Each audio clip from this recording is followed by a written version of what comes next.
Marinate ചെയ്യാനായി തുടങ്ങാം. അതിനായി ഒരൽപ്പം കറിവേപ്പില, 1/2 സ്പൂൺ മഞ്ഞൾപ്പൊടി, കാശ്മീരി മുളക് പൊടി 1 സ്പൂൺ, ആവശ്യത്തിന് ഉപ്പ് എന്നിവ യോജിപ്പിച്ച് അരമണിക്കൂർ മാറ്റിവെക്കുക. 1 കപ്പ് തേങ്ങാപ്പീര ഇട്ട് ഒരൽപ്പം കറിവേപ്പില ഇട്ട് കൊടുക്കുക. 2 സ്പൂൺ കാശ്മീരി മുളക് പൊടി ഇട്ട് പച്ചമണം മാറുന്നതുവരെ ചൂടാക്കി എടുക്കുക. അല്പം വെളിച്ചെണ്ണ ഒഴിച്ച് കറിക്ക് വേണ്ടിയുള്ള കൊഞ്ച് ഫ്രൈ ചെയ്തെടുക്കുക.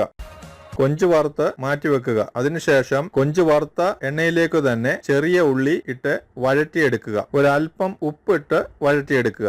1 സ്പൂൺ ഇഞ്ചി വെളുത്തുള്ളി പേസ്റ്റ്, 1 തക്കാളി ചെറുതായി അരിഞ്ഞത് ഇട്ട് കൊടുക്കുക. ഉള്ളി ഒന്ന് വഴന്നു വന്നിട്ടുണ്ട്. അതിലേക്ക് നമ്മൾ ഫ്രൈ ചെയ്ത് വെച്ചിരിക്കുന്ന കൊഞ്ച് ഇട്ട് നന്നായി ഇളക്കി യോജിപ്പിക്കുക. ചൂടാക്കിയ തേങ്ങാപ്പീര വെള്ളം ചേർക്കാതെ അരച്ചെടുത്ത് യോജിപ്പിച്ച് ഇളക്കുക. 1/2 കപ്പ് വെള്ളം ഒഴിച്ച് കൊടുക്കുക.